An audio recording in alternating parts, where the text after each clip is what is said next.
Valentine's Day today, and you're going to show Gary Hooper some love tomorrow and give him I show all my players love. Gary's no exception to that. So for me, he did well last week coming on against Perth, and for me, like, I'll start him tomorrow. He'll start against Melbourne City tomorrow evening. So hopefully he can do it again this week.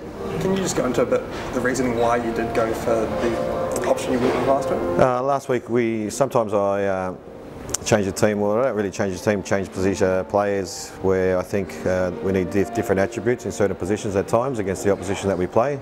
And Perth play very compact, but they also play a high line, so we wanted to utilise Josh's pace in that game. So the decision was made like that, and I always speak to my players beforehand when I make a decision of whether they're playing or they're not playing, so they get a heads up of what's happening. They all at the end of the day, it's about the team getting the 3 points. So everyone works together, and there's times where players are obviously all want to play, and sometimes they're not going to be happy, but it's the bigger picture. Just to finish for me, then you do talk about adjusting for a position, but do you have a preferred sort of front four that you'd like to use most of the time? Look, for me, you always want to play with your best players and the players that are available. About times you need to adapt, and like Tim's suspended this week, so we'll need to adapt, and we'll decide whether Tiarafai or Brandon Wilson will come into that position. Do you think he's played well? Gary's played well enough to put himself into the mix, into a starting role? Yeah, well, he will start tomorrow evening for me, and Gary's done well. He's been very good. We're building up his fitness, and he's a lot fitter than what he was previously. So, he's done a great job for us previously while we're trying to build him up, coming off the bench and being an impact player.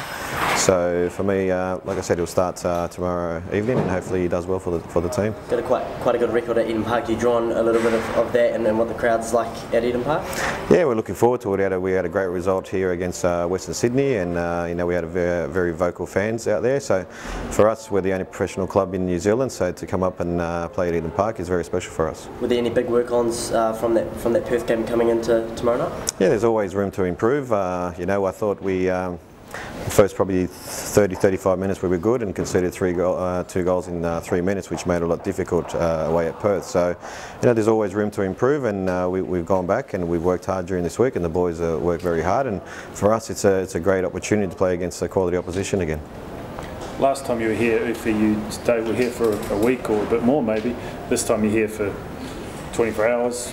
What was the reason in your mind for the change of approach? Well, we played away in Adelaide, the game previously, and also for me we were away a long time in Perth as well, so we went there 3-4 days earlier as well. So for me, I like to bring the players back into their own environment, sleep in their own beds, and train at our own facilities. So this is probably one of our shortest trips that we've had this season, to fly up from Wellington to Auckland. So I thought it was a good idea to go home and train at our own facilities and then come up for the game. And since you were last here in December, how do you think the team has developed in your mind? I think we've improved game by game. There's times where we've been very good, and there's times where it's been a little bit patchy at times, and we haven't been consistent throughout the 90 minutes. But that's quite normal. I think people forget from where we started from day one to where we're at now, and also we're still a very young side as well, so there is going to be inconsistency at times. But for me, I think we're tracking well. We're in a good position, and like I said, we've got a great opportunity to get 3 points against a quality side tomorrow evening. Just on Callum McCallum, what have you made of him in his first season as a pro? Obviously, you saw something in him when you went and signed him. Yeah, Cal's a very good player. He's he's good on the ball. He defensively does a lot of work as well. He gives us a lot of work, a lot of legs off the ball as well. So for me, look, he's still young, and this is his first season as a full professional. And like I said, when they're young, there's going to be inconsistency at times. So for me, I wear that as a coach, and I know, but they have the talent, and I give them the opportunity to play. So it's not always going to be 100% every game from young players, but they will grow the more they're in the environment. And you mentioned Gary's going to start tomorrow. You're not willing to say who's going to start at right back just yet? Not as yet, no. We'll be seeing Matty out there tomorrow? Yeah, Matty's had a full week, so he's recovered from his illness. He got sick while we were away in Perth, so he's had a few days off, but he's had a full week of training with the group, so he'll be available to play.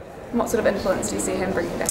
Yeah, Matty's been good for us defensively alongside with Cammy, and even previously before Rufa got injured. So he's a very influential player, the way that we play and the way that we set up. So he wins a lot of balls for us, and also he starts to play and he starts to build up. So he plays a lot of forward passes, which we need.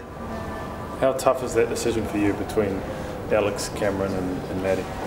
Yeah, well, it goes on. For me, I like to reward players, and for me, I think Cammy's done a great job since he's come in. You know, and that's how players get opportunities. There's suspensions, and there's also, you know, there's also injuries that happen during the season. So, you know, when players come in, they need to grab it with both hands, and then once they do the job, they continue to play. And I believe giving players the opportunity once they've done well to continue. Tough one. Doesn't really answer your question, but. It's noted, you know, it's a tough month for the opponents of a team in the top 6. Have you started with a loss? How important is it not to let it become 2 in a row? Yeah, it's very important. Look, we take it game by game, and Melbourne City is our opponent tomorrow evening. So, you know, they've got some very good players. You know, their front midfield 4, if you want to call it, are all foreigners, and they've got McLaren up top, who's been having a great season as well and scoring a lot of goals. So, for us, the way that we set up, you know, we want to be compact and nullify the spaces for them, and not let them create goal scoring opportunities. And when we have the ball, play our brand of football, and that's to, you know, create goal scoring opportunities and be efficient and go forward.